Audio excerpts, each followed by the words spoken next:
Hello and welcome to the live stream for Jordan Maxwell in memoriam, and this is the third annual year. Hello everybody out there in the chat. How's it going? We're going to start off with a little bit of music, and we're going to start here with Crown Jewels in the house. Crown Jewels are in the house. Say hi to Mike and Dank, everybody. What's up, Crown Jewels? All right. And we are going to have to see what happens when the grid goes down.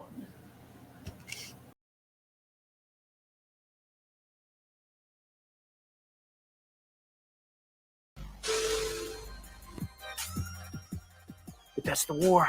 That's the war we fight against this beast. We continue. We fight this fight till the lights go out. This is Taboo 7. It seems the establishment is telegraphing lights out. One of the most recent warnings was the World Economic Forum warning of this lights out event, also coming this year, the year of the poly crisis. The signs in the skies that magnetosphere's failing, extrasolar flesh, enemies prevailing. We in a time when the truth's unveiling. You better catch up fast and stop trailing. And alien conflicts misdirecting nations. Flames and die resisting temptations. Only way to moving, taking haven. Agenda 21's all about sustaining. The powers that be to continue reigning. So don't be mad when League of Peas are raining. The days are numbered, I hear the seas wailing. So from here on in, it's strictly plain sailing. When the grid goes down, you better be ready. When the grid goes down, When the grid goes down, you better be ready. when the grid goes down, When the grid goes down, you better be ready. when the grid goes down, When the grid goes down, you better be ready. better be ready. We're seeing more and more things like air glow, and this is all part of an increase in the sun's activity from these CMEs. The solar cycle 25. We're entering the peak a little ahead of schedule. We don't want to see a Carrington event happen this day and age. Ready or not, keep your eyes to the skies with the signs being shown. It's now time to prepare for when the power's gone. Is it Chinese spy blues we're being showered from, or Carrington 2.0 powered on? There's many scenarios for what beckons when the countdown clock reaches the final second. Russian super nuke shoot to threaten, so they letting them off like a mass ejection. Science the weapon, the choice they've chosen. Like classic is a vice, they cold and frozen. It's all lies, the world's not broken, but the countdown for 2030's not joking. When the grid goes down, you better be ready. When the grid goes down, When the grid goes down, you better be ready. when the grid goes down, When the grid goes down, you better be ready. when the grid goes down, When the grid goes down, you better be ready. better be ready. We now have the actor Dennis Quaid reading from the script, giving out this warning. And he says that the election will go out up to 30 days. So that seems to be the window. They also state that people cannot survive without water, and that this too will shut down the water supply. How many people are paying attention? Ready or not, pay attention, people to the lies they spin. When the grid goes down, was it planned by kings that demand I sling and a rock to swing? So show respect, it don't cost a thing. Like shots that ring, people look for cover when shit is the fan, then people gon' suffer. The end's close, I can smell the sulfur. The grid's going down, one way or another. Yeah, it's lights out like an EMP. Blood in the streets in the land of the free. It's all by design by the GOV. ERNMENT. Unless we're getting hit by CME, there's really no telling when the moment it's gonna be. From the time that it spark, reject the mark. You better have a plan or get left in the dark. Yeah, from the time that it spark, reject the mark. You better have a plan or get left in the dark. When the grid goes down, you better be ready. When the grid goes down, When the grid goes down, you better be ready. when the grid goes down, When the grid goes down, you better be ready. when the grid goes down, When the grid goes down, you better be ready. better be ready. Ready or not. Ready or not. Ready or not.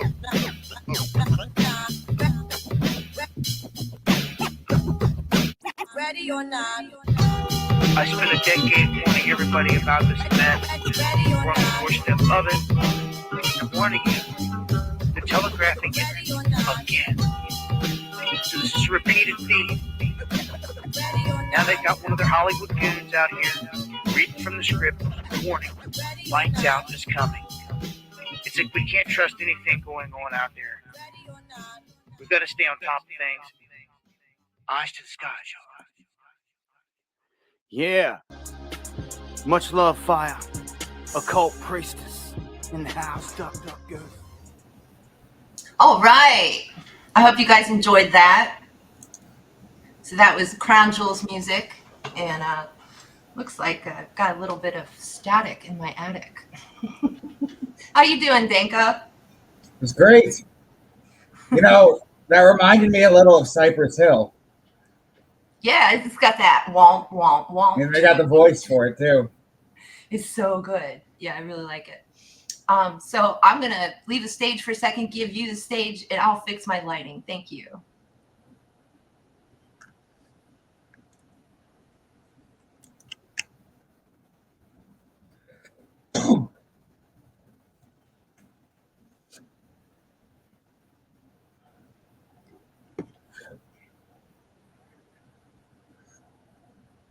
You're live and alone, Danka. What's up, everyone? So we got 17 people here right now. I just posted a video on YouTube inviting everyone to come in. 18 people.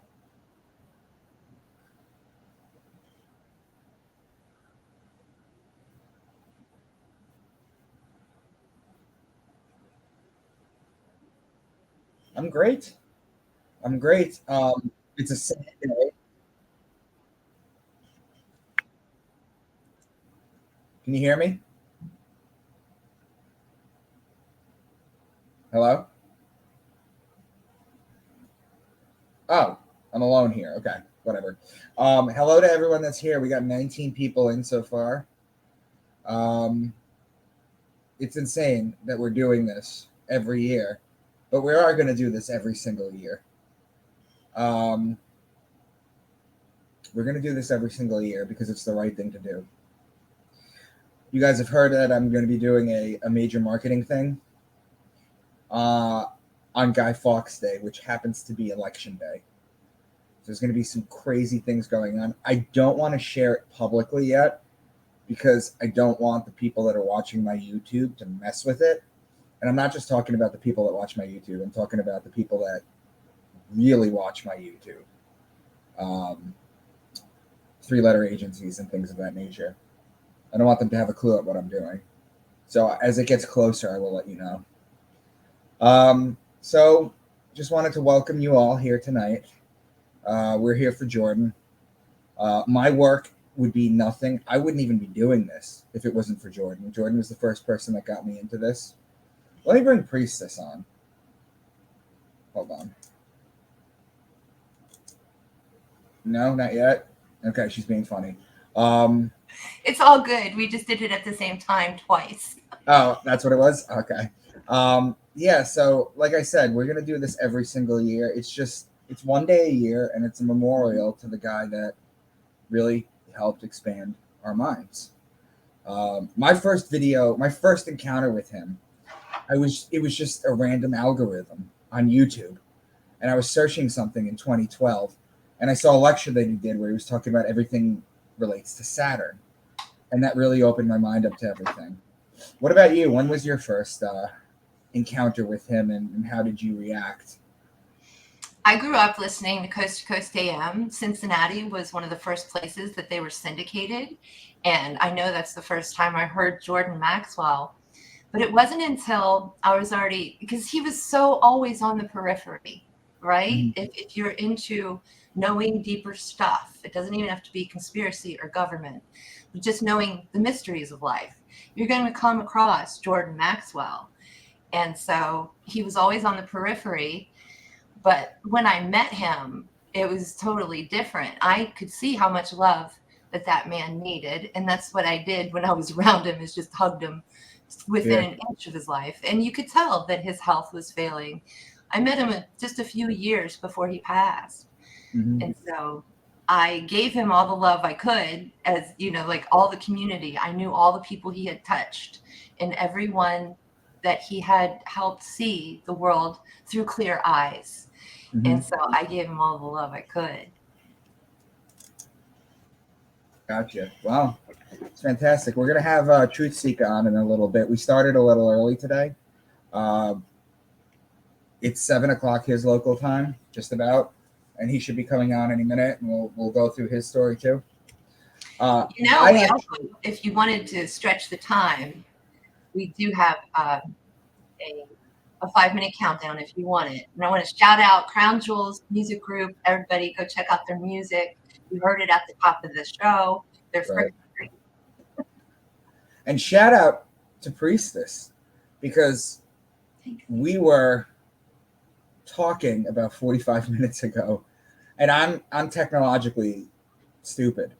Like, I don't know how to do any of this, so I gave her access to my StreamYard, and she set this whole thing up. So I figured I'm just gonna leave her on my StreamYard, and she could just record whatever she wants.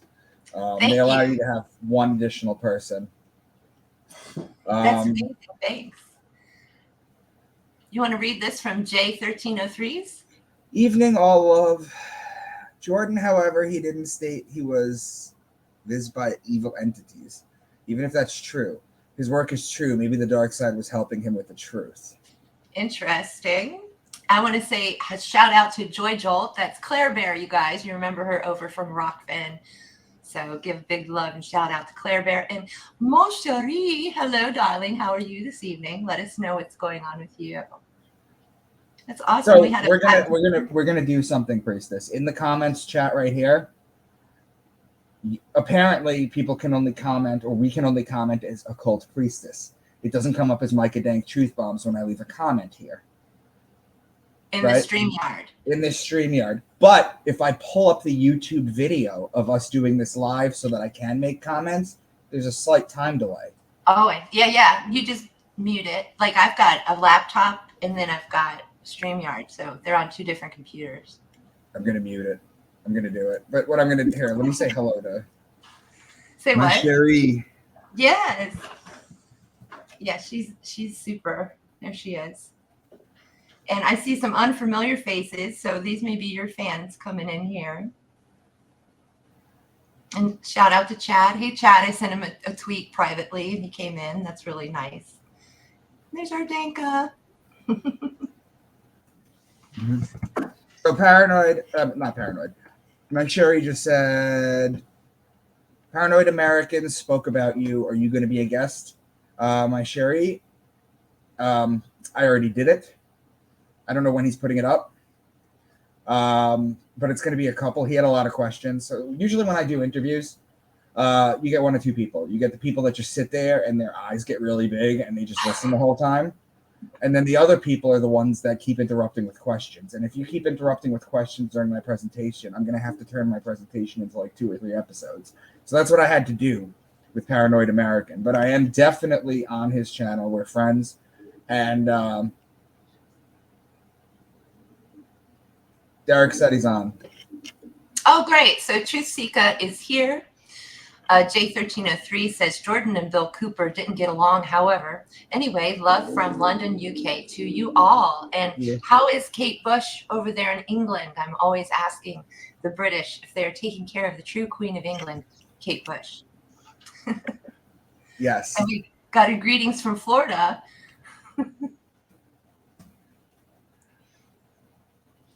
Excellent. So Truth Seeker is here. Da-da! What up? What up? Look at his. Hello, mister. You missed last year, so we got to have you back this year. Yeah, I'm back. Back like an art attack. How are y'all? Good. How's everything? Greetings from Florida, from Lucero. That's the girl I was talking to you about. Oh, I see. Oh, wonderful. Lovely. She's Good watching. Time. Yeah.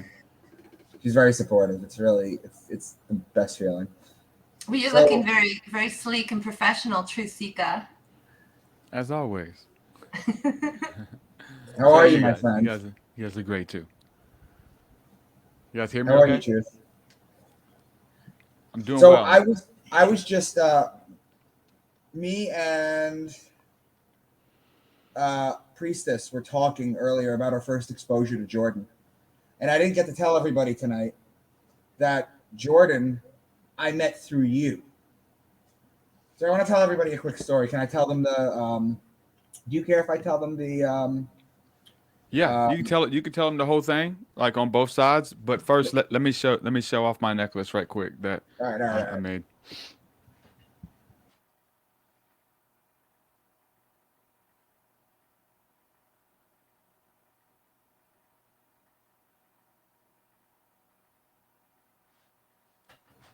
It's incredible, dude. I love it. Yeah, Sweet. Who yeah, made it? So What's the story? yeah. remember, okay. We So made here, it. do you want to tell it, or do you want me to tell it? No, you tell it. Go ahead. You want me to tell it? I want Okay. to hear you tell it. Yeah. So me and Truth met a couple years ago. I think it was like 3 or 4 years ago.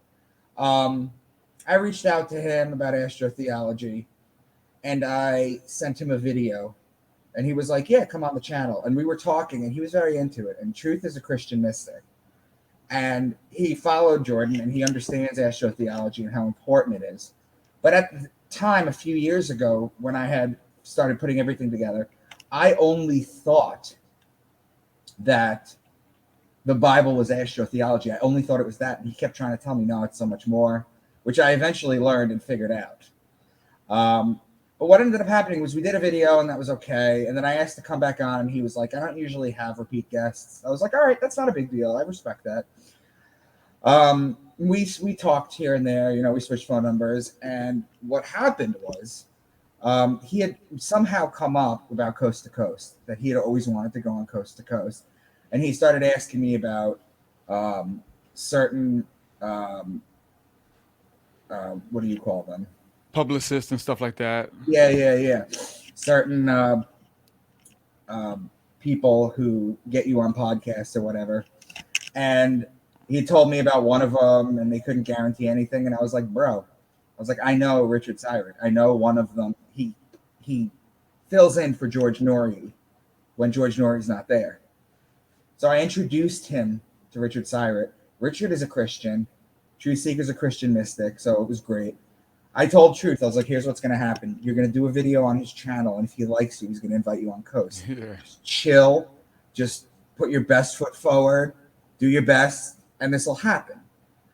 And that's exactly what happened. So I got him on Coast, and Truth told me that when he went on Coast, he said he got did you get a handwritten letter, or did you get an email from the guy in prison? Oh yeah, man. There was a couple people in prison. Yeah, there was a guy and a girl. Mm-hmm. Right. I got letters from the guy, and who was in prison, and his girlfriend signed up for my Patreon to like be in between so that he could talk to me. Right. So he would call his girl, and then she would message me and stuff. And eventually, I was able to jump on a phone call with him and stuff. But yeah, people listening from prison, man, at like. And you said that their lives were changed, basically. Oh yeah, two people in particular for sure. So Truth was incredibly happy. He'd always wanted to go on Coast. I helped. Look, all I did was facilitate a communication. You did everything else.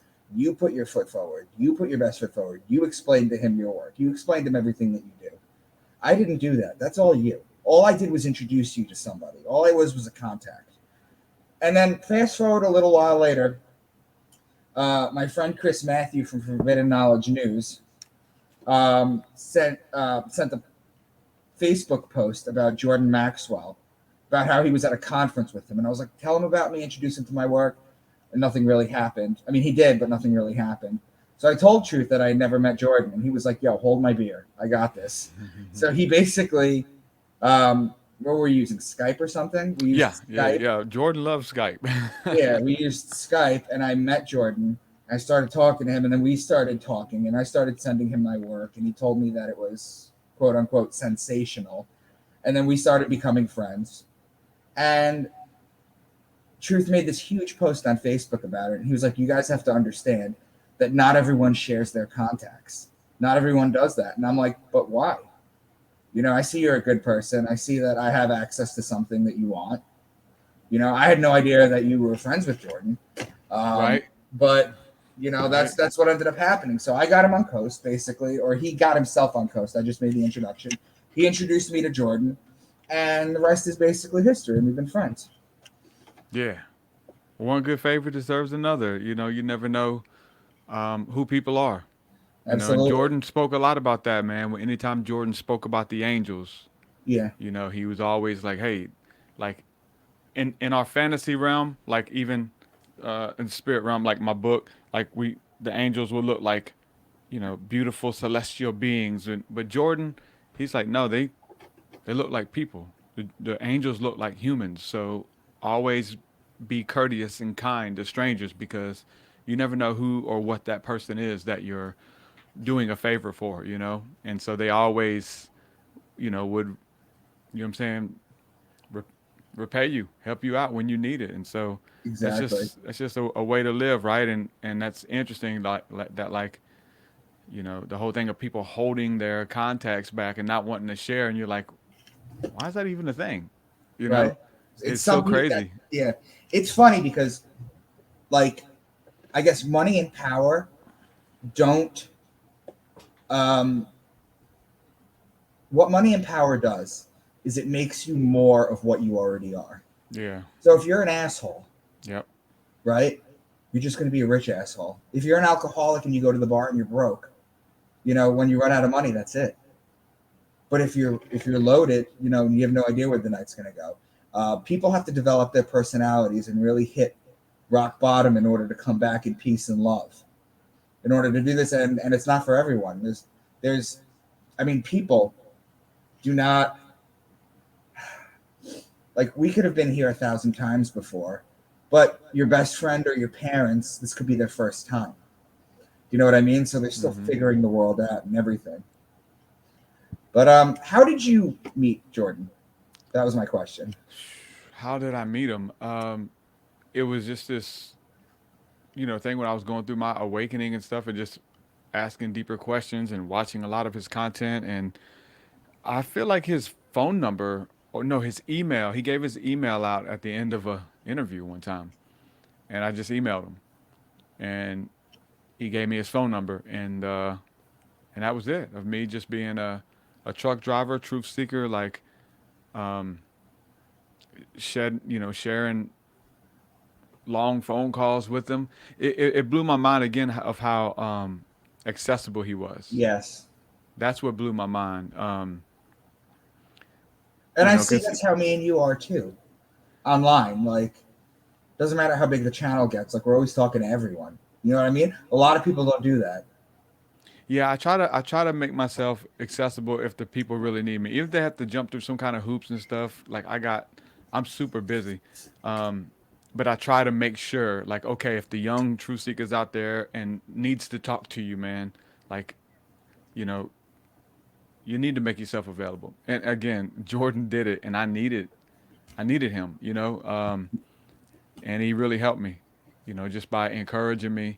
And I was in between the church realm of what it would look like to be, you know, an evangelist and continue to do ministry the way it was, but then, you know, following my heart, which was the deeper mysteries and, you know, things that the obviously you share online, like all the weird Christian beliefs that they have that don't make any sense, that like Right. if you was to contradict or correct any of those crazy beliefs as you're doing, just in simply, hey, this is talking about pride cometh before the fall, like, you know, Hmm. Leo comes before fall, all of these things. And it would get you shunned in the circles that I was in. And it was hard on me because I was like a celebrity in those ranks, you know. And then you're You know, like, it's funny too because they don't like what you just mentioned. Pride comes before the fall. Like that's a straight up double entendre.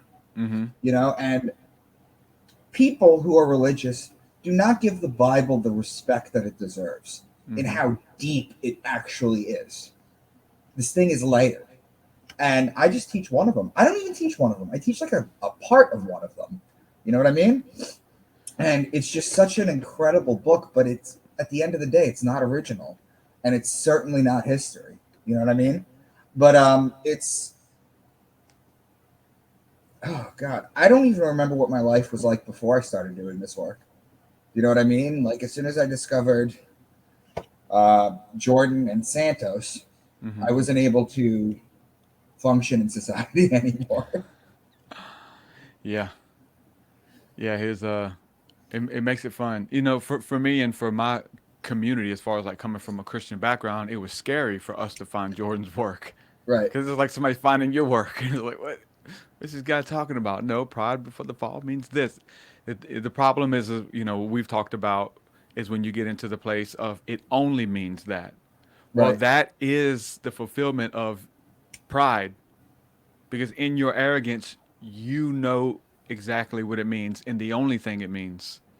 That it Hmm. only means this. It only, you know, relates to, you know, a person who becomes arrogant and prideful. They're soon to fall and fail, Right. and it totally means that for sure. But where does that like? Why is that a law? You know what I'm Right. saying? Right. It's a law because it's written in the stars before it was written on paper. Right. You know, and so Exactly. to question anything or to see it from a different perspective or in a different light, you know, it was scary. And then Oh some of yeah. the things that he would say, like Jesus never existed, or you know, this was the same thing about Horus and all the other, you know, risen saviors or whatever, and how that attacked this thing that we held that was it was the only thing that was different. Right. It's kind of like when you know, you're listening to a band and it's an underground band and you found this band and they're freaking amazing and nobody knows about them. It's your band, Right. and then they become popular and mainstream, and then everybody has the band. It's like, oh, I thought it was just mine. It's like, no, this is for everybody. And then you get mad. You should be happy for that band because that Right. band is now like achieving success. They Right. were only underground because nobody knew who they were, and now they're much larger and they have more success and they're more funding and they're you should be happy for them. But then you abandon the ship or abandon the band because it's become popular. So that's where, Right. you know, the exclusivity that most Christians are holding on to. The Uh-huh. moment that you say, "Hold on, let's look at the life of baby Horace. Let's see Right. how baby Horace, you know, was cured and, you know, by putting spit in the eyes and, you know, Right. power flowing through the hem of his garment and these kind of things and which came before." So where honor comes in, where the reason we're doing a talk like this, honoring Jordan Maxwell and his work, is because he's one who came before us with the information, and there's so many people who would just take it and not give the honor and not say where they got it from. That's the Hmm. connects thing. Hey, Hmm. bro, how'd you get on Coast to Coast? Well, he's just a friend. Oh Right. man, how'd you get on? So I Well, got a question. I got a question for both of you right now. One of the things that I get a lot when I share my videos is people send me the Zeitgeist debunked video. Right? mm-hmm. What do you guys, Priestess too? Have you seen? You've seen Zeitgeist, both of you, right? And Right. there's Oh yeah, part two as well. No, I'm literally just talking about the astro-theology part, the first yeah. part of the first one, Oh, okay. right? So people debunk it, and they don't. I just it closes people off, you know. I've been Well, it's studying the, this. Yeah. it's the exclusivity because what you're sharing, what Jordan, what Peter Joseph, and those guys were sharing, can't be true. So I have to have a response for people who are watching these videos because Zeitgeist blew up, and Zeitgeist probably was my introduction to his work, you know, and to astro-theology, and I think a lot of people. Hmm. But you Hmm. have to have a reason why this is wrong. And so the Zeitgeist debunked, and they actually had one. They may still have the website, the Zeitgeist Challenge, where so they was say he was offering $10,000 for anybody to prove the Zeitgeist, and so I guess they would just show flaws and stuff in there and saying, well, they are putting words in these you know, Horace never did that, Krishna never did that, all of these things, and um, just trying to show why he's different. Obviously, they're all different in their own respect, right? They're told in Hmm. different languages and in different times, Hmm. but the stories, like your head is in the sand if you're not, you know, or you haven't looked, you haven't read it, any of those stories, any of those texts. There's no way. Like even as a Christian, like I'm still a Christian, and I'm spouting this off. Like Right. I'm still like that's my tradition, that's my language, that's my lingo. But I know that that's a magical tradition that is ancient, that goes back to the stars, that goes back to Sumer, that goes back to Babylon and Egypt. And what we do, Definitely Egypt. and we honor it. You better honor Egypt. I'm not finna take their stuff and dishonor them. You're crazy. Right. So we're gonna take their stuff and know where it comes from. Why? Because it's working.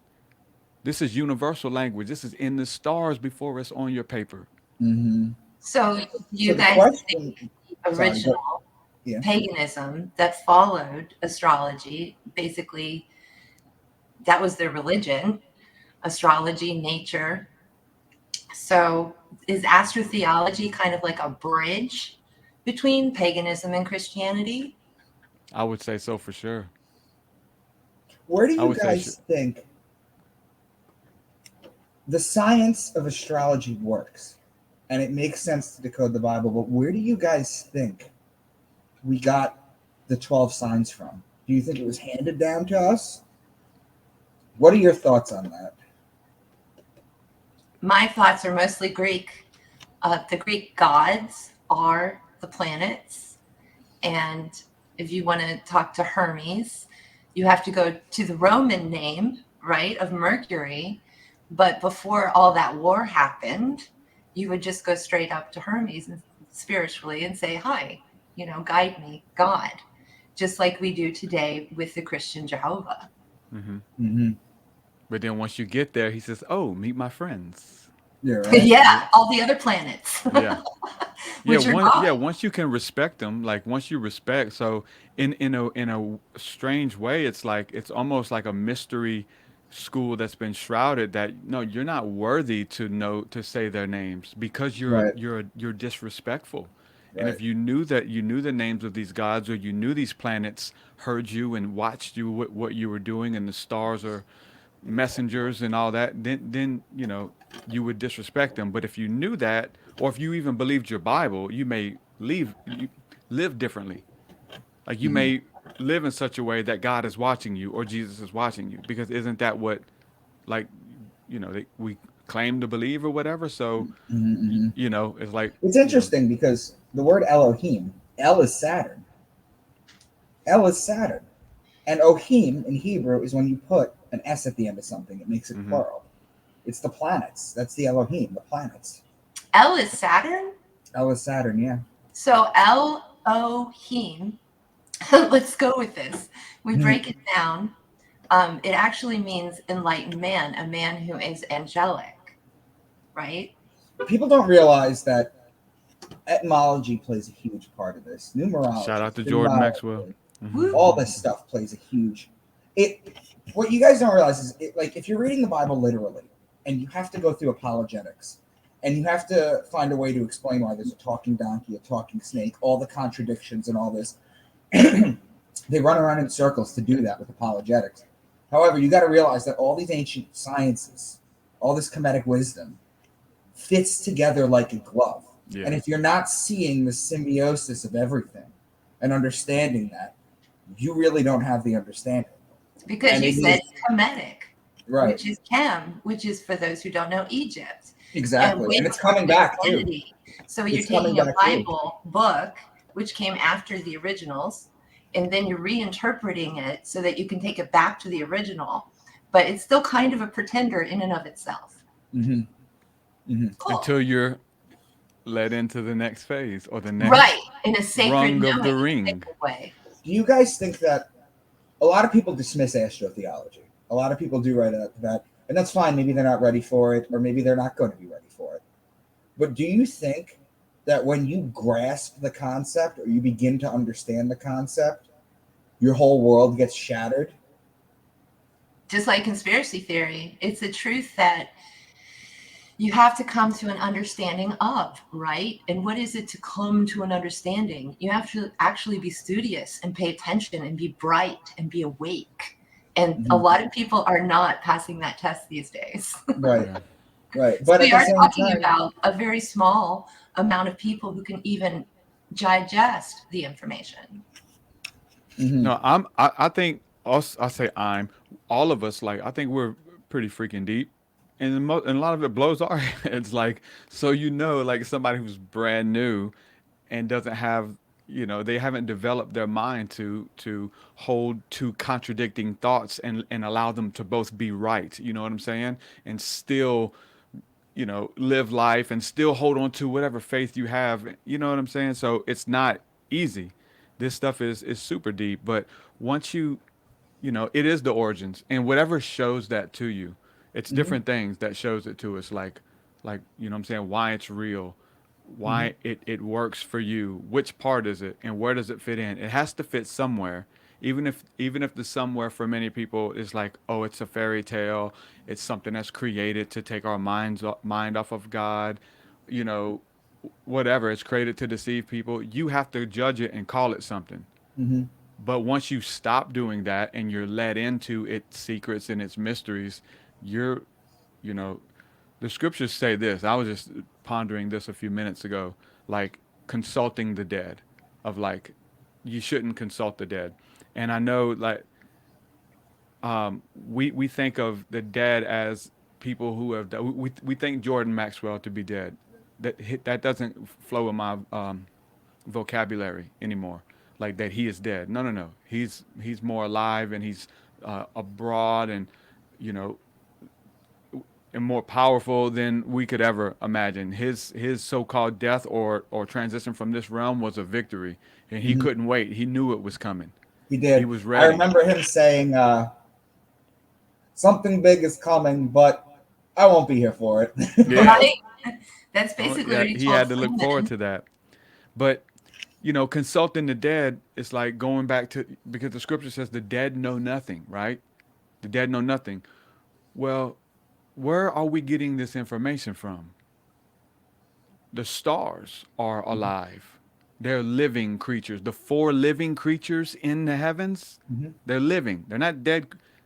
Consult the living creatures. Mhm. The plant kingdom, you're talking about pagan, like the plant kingdom is alive and is holding and carrying great information that they're willing to speak to us and tell us if we're ready, or if we could handle it, or we can learn to speak their hermeneutics.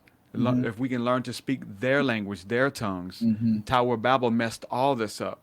We can't even speak to each other, let alone Right. speak to the animals, or speak to the gods, or speak to the plant kingdom Mhm. and honor them and listen to them. Because I'm telling you, everything speaks. Nothing cannot not speak. That's Mhm. including a planet, that's including a star, that's including a Mhm. Bible, that's including any and everything is always speaking. It's Mhm. your ability to perceive what they're saying. Right. So that's astrotheology, man, for sure. Yeah. I think a big part of it has to do with the fact that we like to think we're the furthest along in society with like our works and our our our, our medicine and our understanding of technology. We're not. People don't have that idea yet. They think because we're the furthest along that basically we're the smartest, and that's not true. But the problem is nowadays is that since the Industrial Revolution, we have all this pollution, smog, all this stuff. Go somewhere where you can go up and look at the stars and see everything happening. We can't really do that in the States. You know what I mean? I mean, there's some locations where you can, but imagine going to see like Aurora Borealis in Canada and trying to explain that to a child. You would use a story. You know what I mean? And it's the same thing across the board. These are stories, these are metaphors that are used. And there's nothing wrong with taking the good out of it either. But I think that when you realize the Bible is so much more, then you can release the bad. I think you need to understand that um, if you believe that it's literal, then you have a fear of God, you have a fear of this, Jesus coming, all this. But when you realize it's more than just a literal book, then you can get rid of all that fear. And that's what I think I try and do is I try and remove the fear out of people. I give people a logic explanation. Look, I went into astrotheology with this to try and be debunked. I said, look, this makes incredible sense to me. I make videos. I say, this makes a lot of sense to me. This resonates with people too. But I would love for someone to come out and explain to me how I'm wrong. You know, show me that I'm wrong. I went into this to be debunked, and it did the exact opposite. So, hey, you guys, I want to shout out Chris and Steve Cremmy. They are publishers. They're a publishing house, and they also write books, and they're really amazing people. So try to check out their Substack. I do believe I follow them. So if you need their information, just go ahead and contact me at occultpriestess@gmail.com. mm-hmm. That's them. They rock. And we should all shout out everyone in the chat. Everybody's having a good time talking about Jordan Maxwell. So What page are we live on? Are we live on your page? we are live on. Are we live with you, Micah Dank? Did that work? I didn't see. We should be live. We're live on YouTube. We're live on Facebook. On Truth Bombs? It should be. Yeah. Worst case scenario, it should be on Corinne's because I know it is. Well, it's definitely on mine, but it's also on my Twitter as well, which is @occultpriestess. And I tagged you, Trusika. I tagged you on everything. Awesome. I can't believe Crown Jewel's music is here. That's so cool. Okay, I see it. I'm going to share it out now. So the mystical part of what you guys were talking about, everything speaks. Everything is here for your betterment, for your enlightenment, to help you understand. All you need is the power of observation. These things are originally, these are very pagan concepts.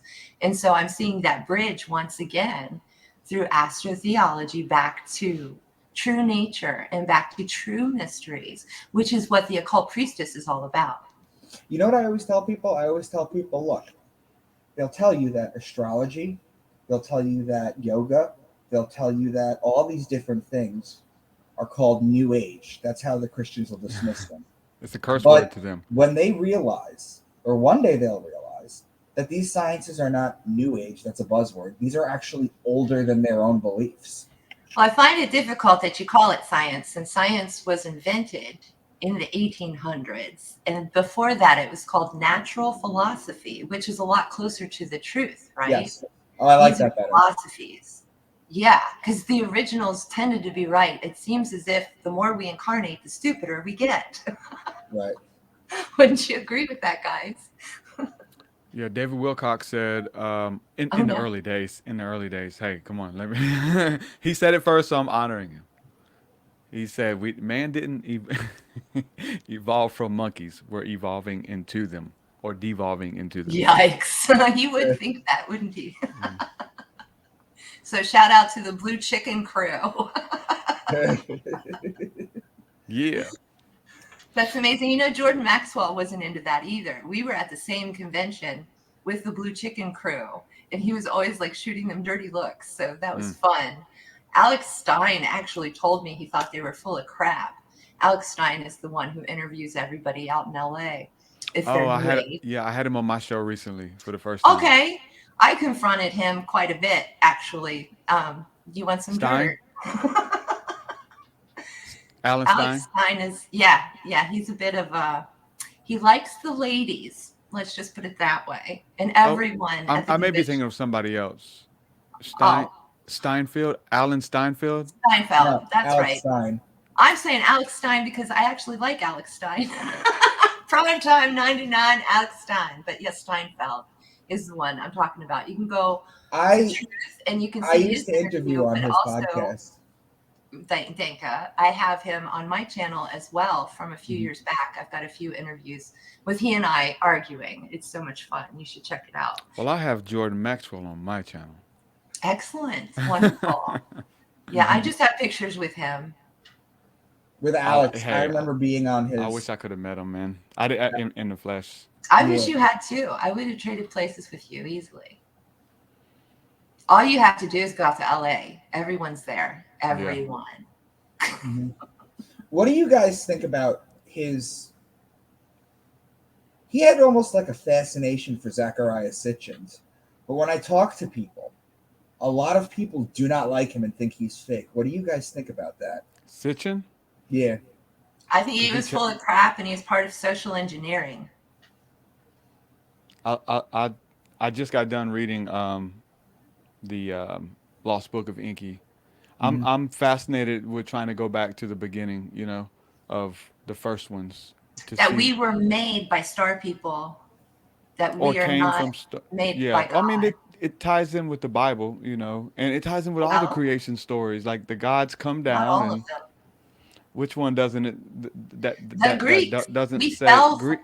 in the Greeks, we fell from, we were celestial beings, beautiful Mm-hmm. souls, Mm-hmm. and we fell in love with the earth. Thus, we Well, they're fell from children, heaven. and then the children who came forth from Gaia and Uranus, which is probably where we're from. Well, that's not Greek. Why is it not Greek? I guess Uranus and Gaia is Gaia the Earth had had Mother. had In children. true, it's a bit of a different story when we It's fell it's to the about a Earth. thousand stories put together. That's where this True, stuff comes in. but Yeah, we there's were so many basically different we aspects were of it. mature souls who fell in love with Earth, and then we had the fall. But the fall in the Greek is to fall in love. It's not a negative, egoic kind of fall. Yeah, no, but I mean, just where something from heaven looked down and came into or came together with something natural from the earth, Yes, which is the Uranus or Uranus and Gaia story, and then they had children, and then everything started having children, right? And right. then they had, what I'm saying, you have the nymphs who start Because mixing with the spirits of the underworld, and then they had children, and so we get all of these different types of beings. I'm saying because in my syncretism, I see that in every oh yeah. tradition. But the human story is what people don't quite understand. The human story of the soul is multidimensional. And we lived like as nymphs or as minerals, as all of these other things before we came into full fruition of body. Because you had to learn all these different stages of being before you could be a full human. I think it's a really amazing story. Yeah, it's incredible to me that we think we live in a material world. We think that Because we're everything is material matter, everything is girls, made up of matter, I'm and then you a learn, Barbie girl. right? But then you right? learn about like quantum physics, and you realize that everything is just empty space, and that like if you're not looking, if there's no conscious looking at something, it doesn't exist. It's kind of I think that is the ultimate narcissism. If you're not Mm, looking at it, it's not there. if well, I'm it not looking exists at it, in yeah. superposition. It exists in multiple places at once. They've done studies on this.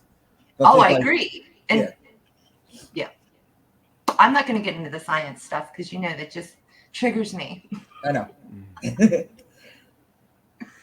So But that's where I was gonna go when you were asking about, where did astro-theology come from, or where does the zodiac come from? Um, Sitchin's at the end of Sitchin's book, it ties in that each of the 12 Anunnaki became celestial gods that would be worshipped at different times of the month, or year out of the 12. And so you had one that you would call upon, and that would govern that sector, or season, or whatever. So he ties into that. mhm. Which, I mean, whatever name you want to give them, there's Greek, Anunnaki, like it's all of them. When you start looking at the names But of the when you use the stars, language Anunnaki, I know you're reading those books from those people who are talking about the Anunnaki. These are not things that we talked about in even the 1800s, the 1900s. I have old books and magazines of even theosophy, and none of these things were mentioned.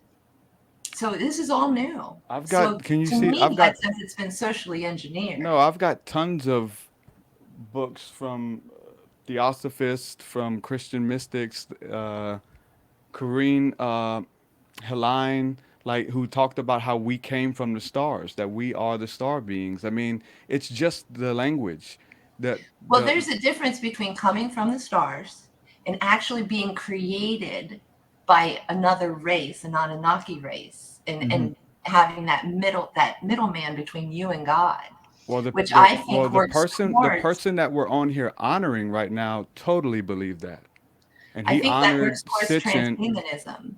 He no, he believed that there were beings who were way smarter, way faster, way more intelligent, who could travel the solar system and come here and live a normal life, but were from a different bloodline and breed, who were the people from the beginning who ruled this planet and who have us essentially, Jordan would tell you, as slaves, if you will, which would be like Right. still To going mine back to that gold story. for Now to some. say that, you know what I'm saying, what they look like, now that's up for, Well, whether no, they reptilian enslaved humanity aliens.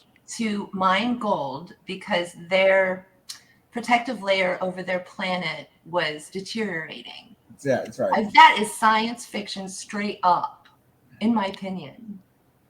I Well, don't. that's Well, true. well, No, they yeah, created beings to mine for right. So, them. like, we're all Gollum or something at this point in this You know story. what's interesting too? There was a camera Yeah. that came out about a year ago. It was like A cannon? a camera. It Oh, was a camera that came out about a year ago. It was a big old thing, and they removed it from the market because people were saying they were zooming into the stars and they were alive, and they said that they could see it, so they had to remove this camera from it because when you actually see what a star does, it's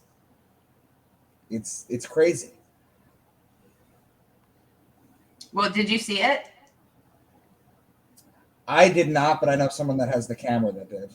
There, Oh, Jerry wow. said the Nikon P1000. I knew it was 1,000 something, Jerry, but I couldn't remember. Thank you. Shout out Jerry and Niche of Obelisk. Shout out, you guys. They have a great show, and it's always wonderful to be around them. Mm-hmm. Now you can see so much with your cell phone, man. Right. I mean, we Well, do Jerry, like, hold You on. can Jerry see so just much more with your heart. right. Jerry just said you could still find them for 1,000. Jerry, those are not the right ones. They've been what's the word for it? Refurbished. They've been refurbished. You can't find the original ones anymore. That's really sweet, Twilight Son of Lilith. Mm-hmm. That's really sweet. We had a question here that I like. Where is it?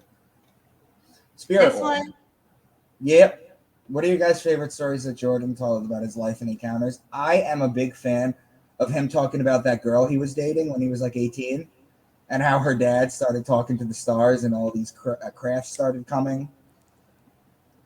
Yeah, I see. Jay says that's his favorite story. That's my favorite story. That's my favorite story. I can't lie. I was totally shocked. So he was giving a live talk in LA, and he said that his ancestors basically owned most of what we call now Washington State, and that he felt it was his duty to reveal the truth about politics and power because he felt it was karmic dealing with his family bloodline. So I was really shocked when he said that. I had no idea what truly motivated that man until he said that. Mm-hmm. One of the things that he mentioned in that story that I've tried to look up in the past, and again, like I wasn't ready for it, was the book that he mentions that the man gave him. That the night before, so he meets. We kind of should retell the story. It's better to hear him say it, honestly, if people can find it. It's a great story, but Fireside chats with Trusika. so whenever he meets this girl and father, her father takes him outside and talks to him and tells him things that he knows about Jordan that only God and Jordan would know about Jordan. And he tells him, he said, "Yeah, I saw you when you were sitting out there when you were a little boy picking the side of those steps, and you were smelling the wood, and you thought that the wood smelled funny. I saw you when you did that." And Jordan's like, "What? Who are you?" He's talking to this man that he's dating a girl, and Jordan met the father, and the father's telling him this. "When you're a little boy, I saw you," and they had just moved into town, so he finally got to meet the father. He's telling him these things about himself, and he says, I see that you're into UFOs as well. You really like UFOs." "Oh, yes, I'm into ufology and the deep subjects." "Yes." He's like, "Well, would you like to see some UFOs tonight?" And Jordan's like, "Oh my God, what?"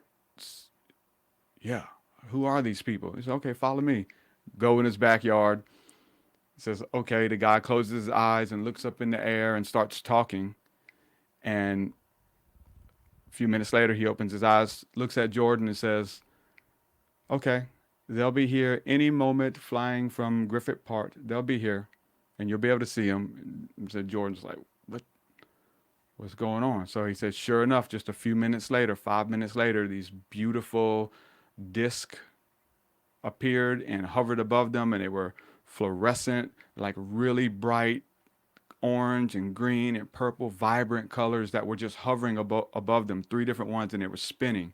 And Jordan's like, what the heck? And anyways, and then he says, well, they said they got to go.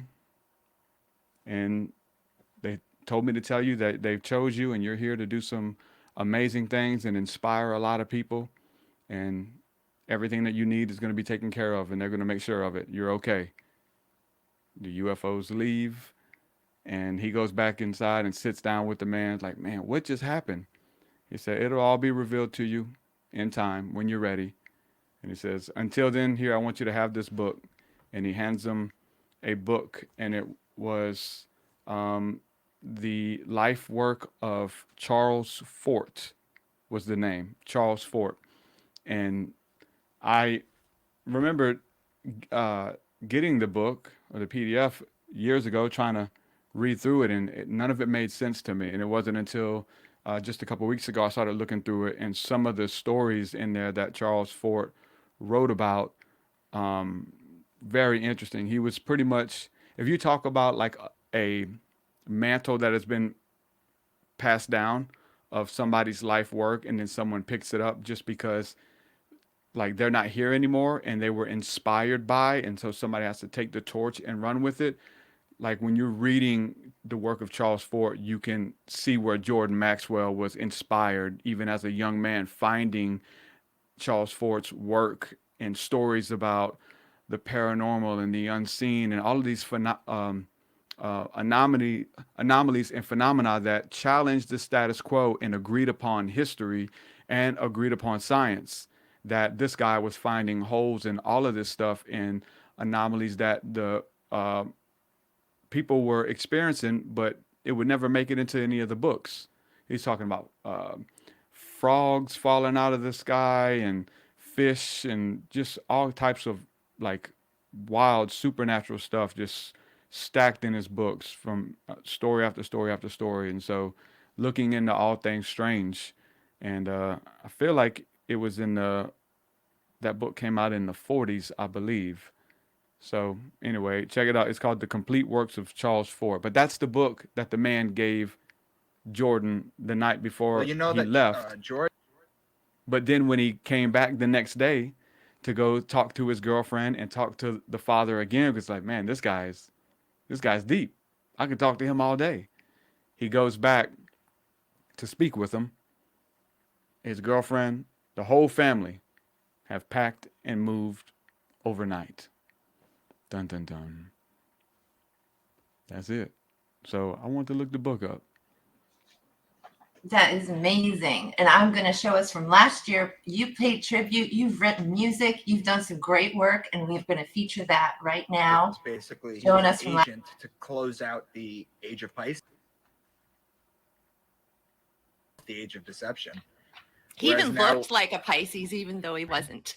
Now we moved into, he did, didn't he? Yeah. And then we moved into the age of Aquarius now, which is the age of enlightening, where all this stuff is going to explode. Yeah. You know, Well, he never gave that aspect though. So that's what me and my community represent. Hold on, man, it's gonna get good on the other side, you know. But he wasn't going to be here for that, so why would he teach it? Exactly. And so that's where we pick up the torch.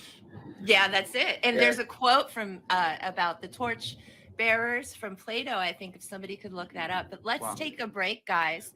We're going to take a very small break, but we're going to play Jordan Maxwell. So this is going to be Jordan Maxwell.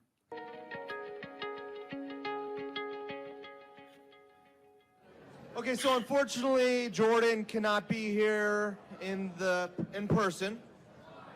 Good question. But he's going to do a live original Skype presentation, and it's going to be... All right, Mary, you ready to call him? You guys ready to call him? All right, here we go.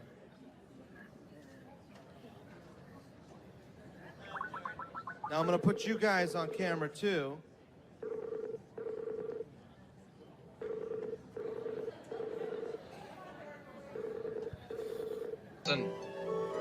Mark calling Orson. Come in, Orson.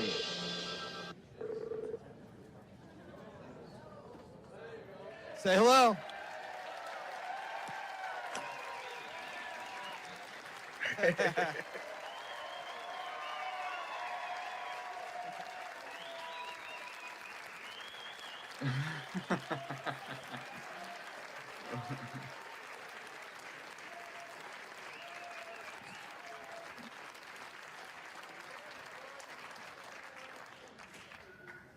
Hi, Jordan. Hi, Zach. You hear me? We sure can. What are you, in a sandwich? About time. So anyway, where are we? What are we doing? Ladies and gentlemen, Jordan Maxwell. Because all the things that I've been warning about for the last 55 years are now finally here, and I'm really not up to it. So I just stay home and stay out of the way. I'm too old and too tired to fight anymore. It's become a very dangerous world for me to live in. I know too much.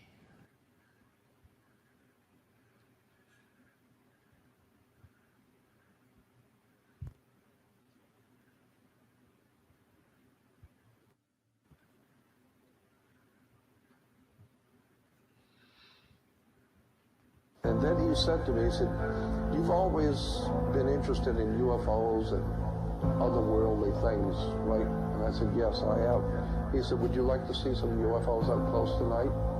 And I said, I'd love to. He said, well, come on. I can do that for you. True Seeker. There was a knowledge given wisdom for you to behold. Invisible college in the silence, the way it's shown. Illuminate the path to the seeker who walks alone. Into the mind of a mystic, what a secret will be made known. Be all the wisdom keepers who traverse the sky. Communicate telepathic waves deep in your mind. Beyond space and time, where we touch through meditation. Divine design, we move past your speculation. Radiant light being traveled from other planets. In a secret way, within a state of understanding. UFOs above my house. Enemy thoughts from telepathic, frequent linking frequencies from outer space, intergalactic. Avatar speak life to my body, illuminate my third eye and guide me on my journey. Yearning and I'm discerning, been handing knowledge like hermits who severing the serpent, the service unto his purpose. He knocking mysteries, the magic of John D. Giving sacred enchanted seals, evoking the Elohim. Summon the Malachim, well in the unseen. Wings of the dawn, fulfilling the prophecies. He knocking mysteries, the magic of John D. Giving sacred enchanted seals, evoking the Elohim, summon the Malachim, well in the unseen, singers of the dawn, fulfilling the prophecies. The man, they kept tabs, kept their eyes on this land. As part of their plan, they want us to succeed and expand. They killing disease, they cloak ships, replenish the trees. They keep the oxygen circulating, filter the sea. Then burrow with soil through sedimentary rock to make oil. And a triangle formation came over and stopped right above our head and stopped. And when they did, you could see they were disc shaped, and it appeared like it was like a pie cut in 6 or 8 slices, and each slice was a different color. And what I remember distinctly is each color was like a laser color, vibrant orange, vibrant pink, very vibrant colors, 6 or 8 colors on each one, and they were circulating, not so fast as to blend the color, but circulating. And they were beautiful, and they were about the size that the full moon appears. So they're not little lights, full moon size, green. And I'm standing there looking at these gorgeous, beautiful, vibrant color things, spinning in colors and no sound. And I was absolutely mesmerized. I was enthralled by seeing this gorgeous, beautiful display. And I looked at him, and he's looking at me. And he says, they're pretty, aren't they? And I said, yes, they're beautiful. And then he looks up and talks to me. He said, they're saying, they told me to tell you that they're going now. But they'll see you later. And they did. They started moving, and they went out north. And afterwards, we went back in, and I said, what did I just see tonight? And he said, that was us. We've been here for a long time. You just didn't know it. He said, we picked you a long time ago when you were a small child. We have something for you to do. All right. Thank you, Truth Seeker. That was pretty good. That was good. Well, that was his story. I told you it was better when he shares it. That was his story. I put that story in my song, man. I loved it so much. Yeah. I love your music when you sample people because they're so deep and it like gets you ready for the song. It's something. It's another way to pay homage. It's another way to teach. It's another way to share somebody's work that a lot of my fan base didn't know who Jordan was, and I was able to put him in there. Like, man, who's that guy? Who is that? Hey, man, go listen to the full interview. So it's fun to be able to do that. And then I got this new song I did just a couple months ago, and I'm just dropping this little knowledge and going in hard on the verse, and then I say something about I forgot the lyrics, but you know, deeper than theology, like like the books of Micah Dank. I said in the Right? song. They I said, "Who is love Micah?" that. I love They that. said, "Who is Micah Dank?" I said, "Oh, y'all ain't read, man. Go read Micah Dank, man. Check Micah Dank out." You know what I love Yeah. about you, Truth, honestly, which absolutely fascinates me, is that what you can do in a 3.5 minute song, I do in 255 pages of a book. Like, music is so incredible the way it could just take you on a journey and just activate the brain. Oh, it's perfect. It's crazy to be able to, do that and give that experience to people and let Yeah, people unpack it. yeah, Maybe not even on the first listen. Man, what right, did he say? Jordan right. Maxwell. It's so fun to be able to pay that forward because we experienced magic that way, right? We Yeah. experienced, and in all those ways, even this, what we're doing right now in a podcast or just to hang out live stream, dropping so many different perspectives and beauty that, maybe not right now, but then later something hits you. Pff, man, that's the guy. True Seeker mentioned Jordan Maxwell was talking about his book. That's the guy. Somebody quotes him. How all this stuff ties together is just amazing. We're a little bit over an hour now, guys. I'm just letting you know that Saturn timekeeping. He never had kids, did he? Not that I I don't know think of. so. No, he didn't have kids.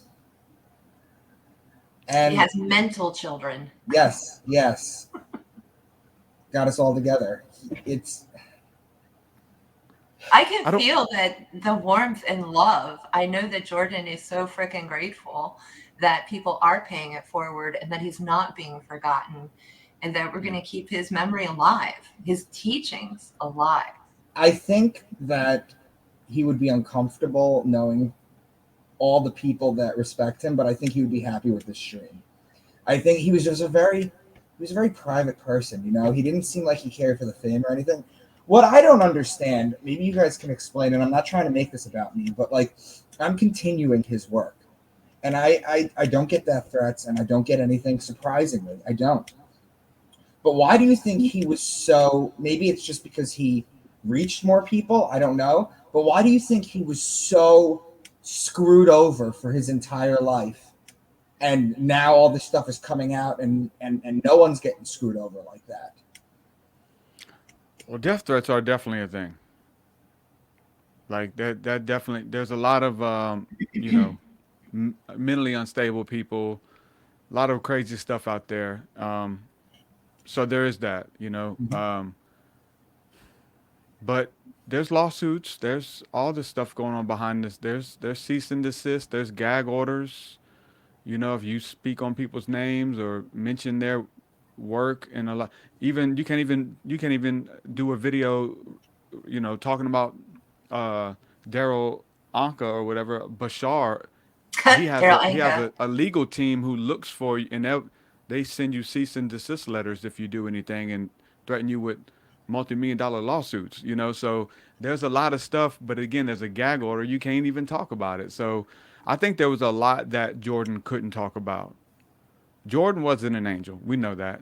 Jordan made enemies. It just, whether it's from telling the truth or bad business deals. Jordan made some of those. He made mistakes. So there's all of that stuff combined. from being a pioneer, though. Like he was one of the first. Now there's The thing that blows 13,000 my Jordan Maxwells, coming up under him because of the work that he did, and so, maybe we got to hide behind a lot of that because it's usually the first one going out that's testing the water to see if this is okay. And yeah, he did it first, and that's why you salute him. I think the most wild thing about him, like if I'm going through an ancient holy text, or when I was first starting out, and I was like, okay, I need to know where Ursa Major is, or I need to know where Camelopardalis is, or I need to know all these constellations within the 12. You know what I mean? I could just go online and look it up and be like, that's it, okay, and then make it fit. Mm-hmm. He went to libraries endlessly and went through books. Copy machines. Like, that blows my mind. Yeah, making copies. He's making copies of books and stuff. Yeah. Yeah, like that's insane that he got to his level of knowledge. Also, he was close with Manly P. Hall, right? I think he had his library at some point. Is that true? Yeah, that's what he said. Yeah, I did. There's a clip and I made a snippet of No, it. it's true. I asked him about it. Yeah. But it got damaged. Freeman Fly of FreemanTV.com was really trying to get a hold of that archive. But now Freeman believes that the archive is lost. I mean, Jordan seemed to be like unstable at the end, man. He was struggling to find a place to live and stuff. People talk about He was working with Gaia of all places. No, that's a sign for help. Please help. No, he freaking was, man. Like he didn't have nothing. People claim, he's Illuminati. That man died with nothing, man. You know what I'm saying? Like it's very true. And he died like Tesla. Yeah, which is, he in the end it hurt him. Like he was bitter. You have all these friends who start off with you, and then it is the story of Jesus. I loved talking to him and about like Jesus, like if it's just how his life relates to the people who stand up for truth and against opposition, and how your best friends turn on you, and all of this stuff. And like it happened to him. Everyone turned on him, and seeing him as an opportunity. And I want to make sure that I'm not doing that. You know what I'm saying? Like he's given me many opportunities for just saying my name, and like he wrote my forward. I sell books because his name is on it.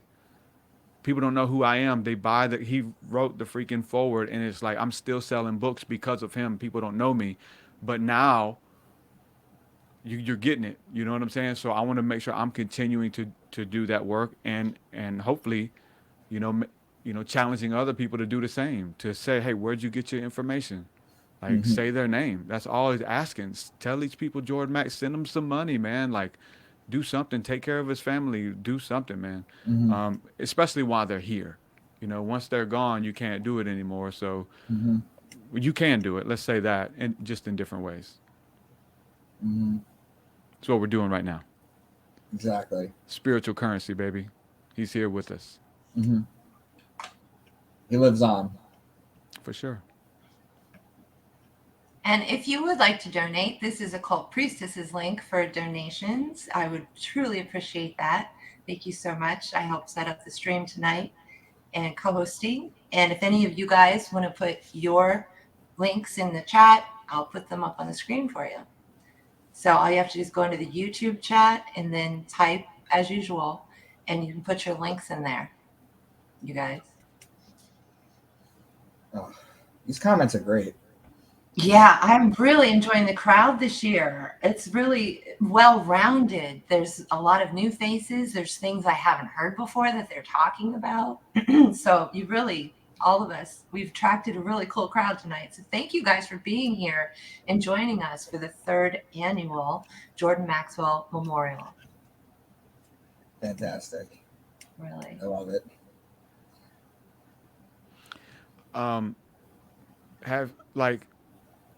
Have you noticed any upgrades as far as carrying on Jordan's work, right? Carrying his torch. Have you found any like profound revelations or epiphanies that came to you or are coming to you when you think about Jordan, or when you think about his work in general? Like that he's still teaching from beyond? You know what I'm saying? Have you Yeah, noticed anything? I'll send you. I get it now. Wow, I get it. I'll send you a video. It's not just the Bible. I found astro-theology in Sumerian work, Babylonian, Egyptian, the Bible. I found it in the Gnostic texts. I found it. It's just increasing, right? It's in everything. This astrological cipher is in everything.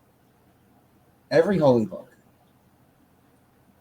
My love for words and etymology, like it's always been there, but in the last 2 years, it's increased times 17,000. You know, Yeah. and that was Jordan's thing. You know, to know what these words mean, and even just the other day, I talked about this. Like, it was actually the Alan Steinfeld interview with Jordan, where he's talking about words and etymology, and he said, everyone needs to go to the Oxford Language Dictionary. Everyone needs to go to the Oxford Dictionary, because that'll tell you, that's a record of how the words, you know, not what they mean, but what they meant. What they meant, and then what they continued to mean to different civilizations back to the earliest times that they have any kind of records or whatever for the English language. Mhm. And I remember him saying that, and I was like, I gotta get the Oxford, you know, encyclopedias. And so I was trying to look them up the next day, and couldn't find any that were affordable. But I ended up finding Oxford website that you can go online and get a couple free searches, if you will, for words. And it was just 2 or 3 words that I was blown away by going to Oxford. And I was like, wow, I got to get a subscription. I ended up buying a subscription to the Oxford English Dictionary. Like, out of all Shepherd's the here. subscriptions we have, now I've got this yearly subscription to Oxford. But hey, Jordan said it, man, and he's still speaking stuff. Dude, that just Shepherd Embellish is here. Shepherd. Shepherd is here. That is wild. Welcome. So yeah, I don't think I've ever said his name out loud. I just read it all the time. Yeah, this is. So we got Crown Jewels over here, and Crown Jewels, Trusika, if you do not know them, I think you guys need to get together. I think you guys will love each other. And I'd like to play a little bit of their video that he wants me to play for you. Are you guys over in England, Crown Jewels? So I'm going to go ahead and share that real quick. And we'll be right back, guys. We will be right back.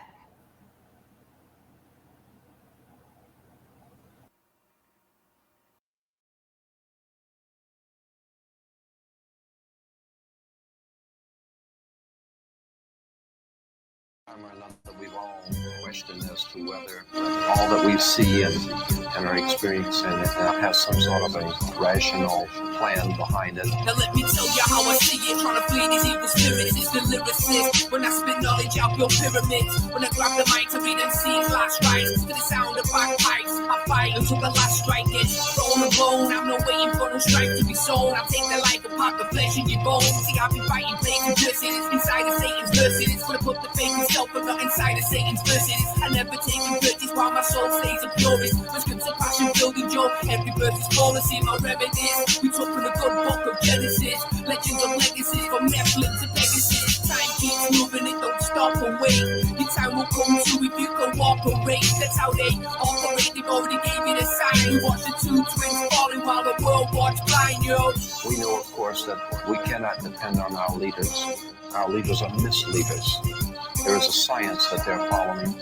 They have their own agenda, and it doesn't You see, we live in time that's broken scriptures, women to the witches, triggers into following bitches, and selling our souls to riches, broken bitches, sadistic women getting twisted, statistic of the mystic, or another soul to be invented, that's they protected in these last days and hours, under strict control from Babel towers, we obey the powers, I spray cowards with brain powers like rain showers, I burn your flames, your names in the same hour, I speak the lyrical rapture, across the greenest pasture, I swear to God I kill you all, now if my team is captured. I drown these armies in tsunamis and drop boulders on your shoulders. It's my destiny to die to get it over. Big rolls on my shoulder, dressed up as a cold rock. I reside with the righteous, not no Nazi soldiers. This is knowledge for the next realm, so let me enlighten you. The raging false flags to brighten you and take the right from you. It's already done, they're not trying to. They're not trying to. It's already done, they're not trying to. Yeah. It's a fraternal order. However, we're not supposed to know anything about that because that's not our business.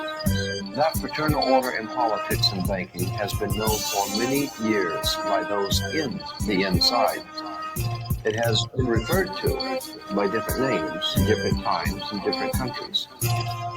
Look who's back again, boy, it's the champion team. And I give you nightmares, as a torture your dreams. With these images and screams, I come from afar, just to put it in your brain like life on Mars. Yeah, this life is hard, but I'm built to survive. You can tell by the family and the look in my eyes. So watch me rise, just like a phoenix from the ashes. I'm standing where the smoke clears from the final disasters. You're sweating in your raptures, they're in the scriptures. We're only sitting waiting to see what gets delivered. It's all there in the lines, the stars and the suns. While we're living the life, there's no time that's just begun. This place is overrun just like rats in the sewer. While the ones who make it out are getting farther and fewer. Should have listened to the prophets, they came here to warn us. I'm glad I've got an insight to see what's round the...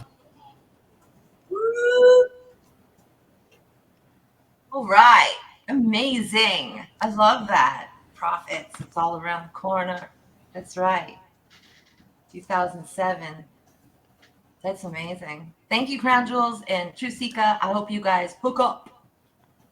That was dope. That's that old school Jordan Maxwell too when he was younger. Isn't that amazing? This Yeah. is so cool. Thank you so much. I love to have musicians in this field because it is one of the best ways of teaching, period. And plus it's fun. Yeah, right. It's a lot of fun. Oh, cool. Much love, sister. Much love, Crown Jewels. Everyone in Crown Jewels is married. I already asked. I don't know if I told you guys last time, but so Jordan is from the Gulf Breeze, Pensacola, Florida area, Mm-hmm.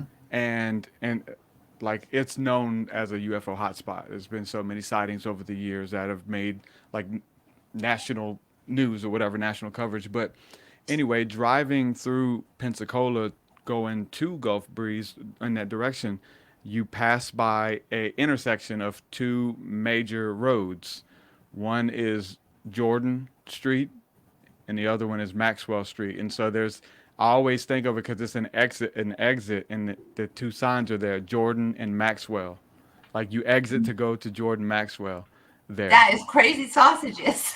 Always driving through Pensacola, and I'm like, man, he's from here, and there's a Jordan in Maxwell. I'm like, come on, man, like this is crazy. That's so cool. Maybe he was Illuminati. Nah. They're the original Illuminati, the illuminated man. Right, to come on. Be in Yep. friendship and working in the Astro College because you're a teacher from the Astro College. That's what I believe. Oh yeah. Yep. Danka, did you see that question for you? I'm answering it right now, but YouTube rejected my comment. This usually means they think it's spam. Try changing it a bit. Well, say it out loud. Yeah, I will. Of course. The Hadith. Yeah, I'm gonna go into that. Excuse me for one moment. I have to powder my nose. Haha. I am gonna do the Hadith. I'm moving soon, and when I get set up in my new place, I am just going to have a ton of content. I'm just gonna go through. I have so much that I still need to do, and right now I'm just trying to get things in order, and then once I'm where I'm supposed to be, it's gonna come out like wildfire. The interesting truth, people who take the Bible literally, they're like, well, what does this word mean? Well, what does this word mean?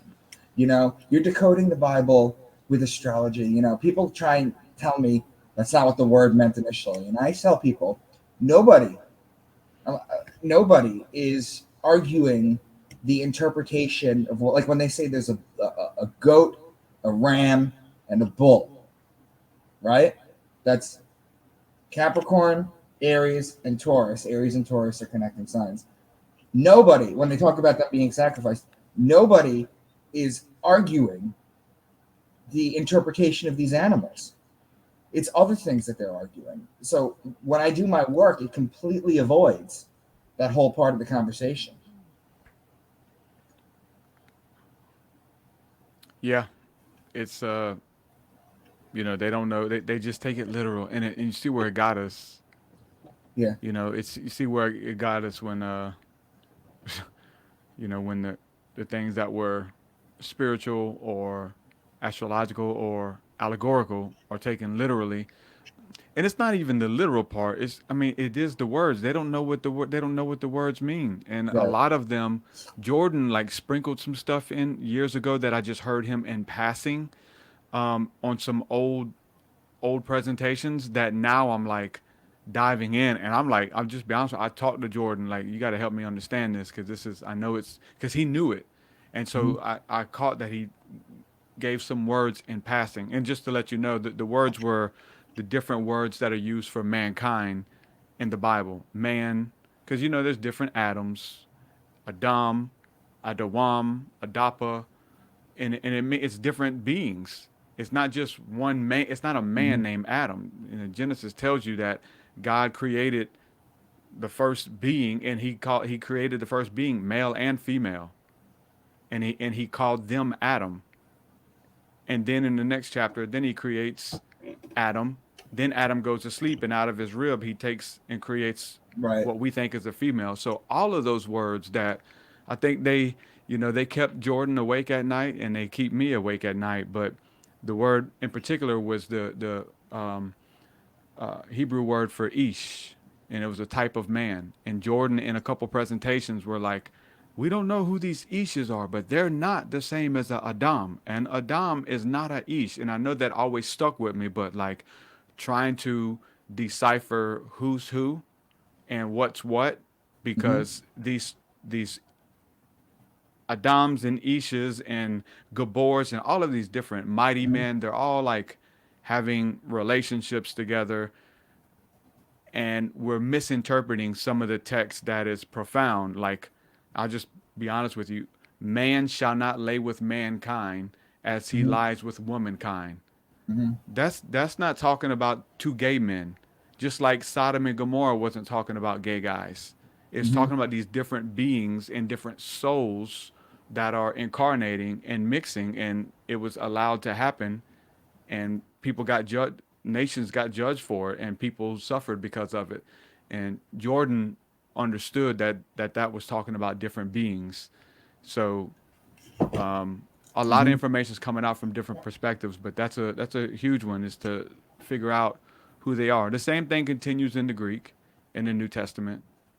You know, the different mans, and aner, or anthropos, or whatever. There's different types of beings that are being talked about, and we're just, you know, as primitive as we are now, we have no idea. We think it means to hate somebody who's different, or somebody who's attracted to the same. That does not, by any means, is not what that means, by any means. I like that. Jordan understood it, man.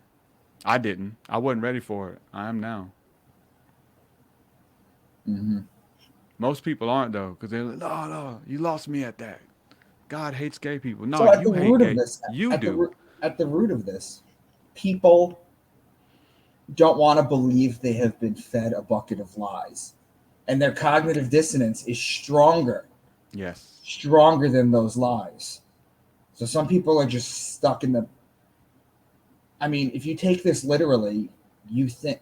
Do you know how many Christians I see talking about how they talk about themselves like they're wretched sinners? That's the words they use.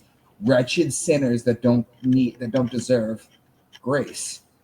And imagine waking up every day just thinking you're a piece of shit every single day. Like, how do you do that? Like, how is that? The opposite, though. I mean, there's a dichotomy. Imagine being a piece of shit, waking up thinking that you are the shit. Right. True. Like, hey, I can do no wrong. It's like, stay away from that guy. Right. That guy's a piece of shit. You know, and you think so you got both sides, right? Yeah, of course. And it's truth though, because even with the Bible stuff, because then the Christians or the pastors or the priests will then justify their BS with, but the Bible and God put me here, and I'm the one over you. And that's where all of this, that's the people Jordan had a problem with for sure. Some of it came out quite harsh on some of the podcasts I've done with them. We was listening to some, I think the day before yesterday, and my wife's like her first time hearing it. She's like, "What? Yeah, he let it slip, you know." But he called it like it was. He wasn't afraid. Spirit Wolf says the level of brainwashing is unimaginable. It's hard to come out of it and wake up to the truth. And what I'd like to ask is, you're talking about the Bible and Christianity a whole lot. So to ask, what does the Bible and Christianity say about people who just can't get it? Because where I'm coming from, what I was told through channeling, through listening to the gods, is that people cultivate their soul through lifetimes. And so you're growing your soul from lead to gold through lifetimes. And that's why some people are dimmer and some people are brighter, because they have grown closer to God or closer to truth and love. And some people have grown further away from that. And that's why the mysteries will be lost on them, because they haven't been cultivating the golden soul. Does that make sense? And so can you tell me what Christianity says about stupid people and why they're stupid? Is it the devil? Well, Christianity or the Bible? See, that's the dichotomy too. It's like, so with the Bible, I think the Bible would say, I think the Bible would say exactly what you just said. That's the way yeah, for sure. Yeah, I think we can look back and see the ones who were continually making mistakes in the Bible, like in the Old Testament, or just going back to the earliest mentions of these people, who they would come and they would do something very treacherous, and they would die, and they would. You see their names popping up later, but they taught us to believe that was a different person. And it was, but you know that it's not. When they start doing this, they get a chance to take the same test again, and they either pass or fail in the next iteration of them. All the way from Genesis to Revelation, you've got these people coming back, and they're doing the same thing, but the way we don't understand it, how like that's what you're saying is even in the Bible, is because in one you're reading like the Greek interpretation of their name, because there was no Matthew, right, in the Hebrew, or a John, what you have in the Greek, but in the Hebrew they're under different names. But if you look up the phonetics, as Jordan taught me, then I'm like, wow, this is, Einhorn is Finkel, Finkel is Einhorn. These two this is the same person, Old and New Testament in different ages, which are the same thing, emanations from the stars who are coming down, experiencing life and seeing what it's like to be human and take these tests. And, it's all cycles that are telling the story. And if you don't learn from the past, you're doomed to repeat it, Right. And that goes for your soul. So I see a lot of comments talking about Yahweh. So what Jordan taught about Yahweh was basically this. Yahweh was a Phoenician Canaanite god, one of many gods that the Jews chose. He was chosen. Yahweh is not God that you think of, the creator of everything. He is a lesser god who is very jealous, who demands blood sacrifice. And Jordan just went into all this, and it totally makes sense. Truth, what do you make of people who say on that point, yeah, Jehovah, which is a lot of people call God Jehovah, especially the Jehovah's Witnesses, was actually a female fertility goddess before it was Jehovah. So just like our saints, all the saints before were pagan gods, Saint Bridget, and all of them. So not all of them, like Saint Patrick. Now he's totally your Catholic. You can keep him. But I'm just saying these are all appropriations. Why do you guys think, Truth? Why do you think Jay-Z calls himself Hova? Jehovah. People don't put that together. Wow. Yeah, because he's a 5%er from the Nation of Islam. You know, Doesn't he's he do the this? What does this mean? He does this. gods and the No, nations he does of this. gods and earth. He Well, does I know this. he does that, but I got a picture of him doing this too. It's I don't know what probably this is, but the same this, you guys have seen this, right? Yes. Yes. This is the original Jay-Z symbol. This is the benediction that the ancient Jewish priests used to put on one another. It's a I movement. mean, not ancient Jewish I do rabbi this ritual priests. through Right. nature. This is called the benediction. This is they would do this sign and they would do it to the congregation. It was a blessing. I know it has to do with Jay-Z your just third perverted eye. it. It's for the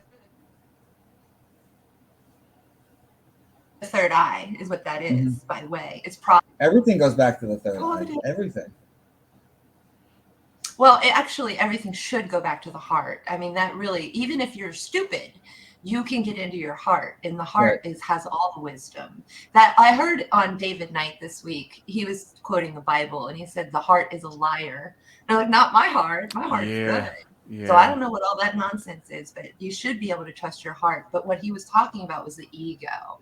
You can't trust your ego or your lust. But he didn't say it that way. Well, He that's said, Proverbs. "The heart is a liar." No, That's it's, Proverbs 3:4-6. Jeremiah Trust in 17. God.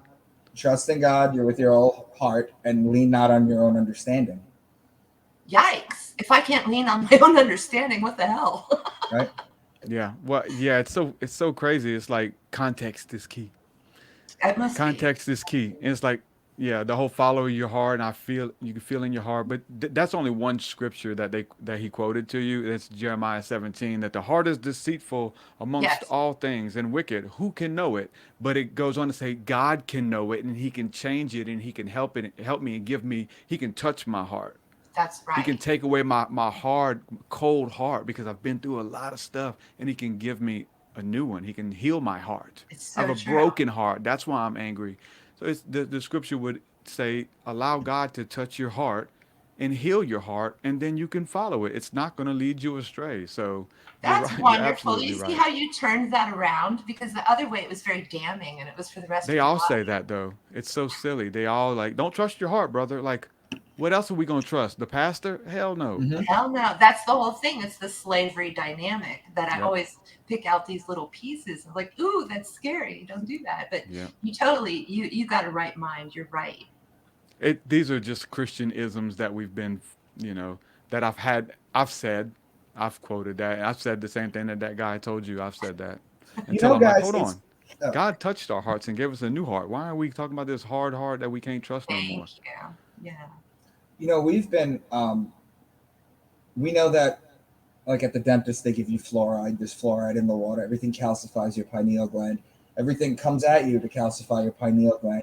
But do you think that back in history, instead of destroying this, humanity knew this? We know they knew this, but do you think they encouraged it? Like built up the third eye, started doing mantras, meditations, maybe candles gazing, things of that nature, that society used to build up the third eye instead of destroy it. Yeah, we used to have rituals as public fun things, like all these picnics that everybody's doing, even family reunions. All of these used to be seasonal rituals that we all went to and had fun at. And we had community. And I don't even know my neighbors. Mm-hmm. Yep. You That's remember by back design, in the day? right? That's by design. You remember back in the day when we didn't have cell phones and it was a landline and someone would call and we'd pick up and talk to them and they would come over and we'd have dessert? Nowadays, you see a call on your phone, you don't even pick it up. It's true. Crazy. It's true. Well, we are a little different. We're on social media. So we get a few more calls than the average bear. But yeah, we are in the communications industry. So we tend to be that kind of busy. Yeah, the world's changing. For sure. But I try to find community here. You guys are my friends, and I have a lot of friends online. Mm-hmm. And it's interesting because I can feel you guys, and that's how I can call you my friends. But usually when I haven't met somebody, I don't say that. You know what I mean? Yeah. Well, you're definitely colleagues in it together. Yeah. Oh, yeah. Well, somebody brought up Mark Passio, but it wasn't a very kind comment. I Oh. think Mark Passio, so people know Mark Passio, what on earth is He happening.com, swears too much. for his yelling, for his rah, even worse than Alex Jones, really. Mhm. He's Alex Jones on crack a bit. And they said that he's become bitter and tragic, but I would say Mark Passio was born that way. And I also think Jordan Maxwell was born that way. He was born an old man. And I think that talks about how many past lives he's had. Because even as a younger man, I could see the old man in him. I think you guys could probably agree with that. Do you guys think if you're someone who takes the Bible literally and live your life like this, do you think that if you don't begin to see what the universe is truly about, do you think that if you take everything literally that you have to reincarnate again? No. I think that we're judged on our heart, not anything logical that we might have done in life. What do you think? Yeah, it's that's, to be honest, like that's one of the things that that's addressed in the book of Romans at the very beginning, Romans 1 and 2. Like it talks about how the Jewish people, this is Paul talking, the Jewish people had to be told, "Hey, thou shalt not steal. Thou shalt not lie." They had to have it written and inscribed with in stone. You're not supposed to kill anybody, and you're not supposed to steal. And if you do, I'm going to have to punish you, right? So was like these people that, were rebellious or whatever the case is, and they needed to learn how to be civilized or whatever. And so they gave them laws. And so the book of Romans, Paul's talking about this, and they say, okay, so what about the unbeliever, or what about the pagan who doesn't know our laws? They don't know. They're not like one of us. How does God deal with them? And it says that the unbeliever, or the pagan by nature, is doing the very things by nature that you had to be told to do. Nobody had, he knew that stealing was wrong. He knew that if he killed somebody because he got angry, and now that person's family's mourning, that person's not here, maybe your anger got the best of you, that guy's dead. They knew that no, we don't need to do that. You had to be told not to do it. So Paul like addresses these things as like, you had to literally be told not to kill. And you have these people who they don't know what astro-theology is. They don't know our lingo, but they're good people. They don't know anything about religion and the stars, but they know a thing about helping people and doing their best and following their heart, because their heart is good and they know they have goodness in there to do that. So, and it says God judges them based on that. So I wish more Christians would preach that. But Well, it's a power game, isn't it? If you can tell you can't somebody sell that that. they're a sinner, then you have power over them. For sure. Yeah, you can't bottle it and sell that. God loves everybody. Good day, everyone. Do unto others as you would have them do unto you. Now everybody have a great night. Like that's what Jesus did, and they're like, "No, we can't sell that. You can't." See, exactly. It was not marketable at all. You have to corner the market, and you have to have the exclusivity, which, Christianity, that's their thing, and it's not true. It's not true. Yeah, Jesus has, spoke a lot about, I have other sheep that are not of this fold, that you have no idea that I have people that are, you can't talk to them, because it's interesting to think about that. He won't let his followers talk to them because they would kill them, because they would hurt them. They wouldn't receive them. It's beautiful to see people in their maturity, in their older age, specifically people like Billy Graham, who came to like a universalist understanding at the end of his life, like the greatest, evangelist, and reached millions of souls for Jesus and all this kind of stuff. He's on record saying, man, listen, there's people who are Muslims, Hindus, they might not even have heard the name of Jesus, but they're good people, and they know deep down that they need something outside of themselves that they call God, and they search for that. And they may be Muslims and Hindu. And he says, I believe they're part of the body of Christ, and they'll be with us in heaven. And when that came out, that he said that in an interview, the Christians were like, off with his head. He's a shill. He's a paid act. He's a crisis actor. You know, all this kind of, come on, man. Like the moment he says something that challenges your dogma, the greatest of what most Christians are aspiring to be, you're evangelists and making millions and reaching the world for God or whatever you're trying to do. He did it and he lived his life. And as an old man, he's like, listen, I talked to Dalai Lama. I talked to everybody. Christians, man, listen, there's people who know God that you don't know.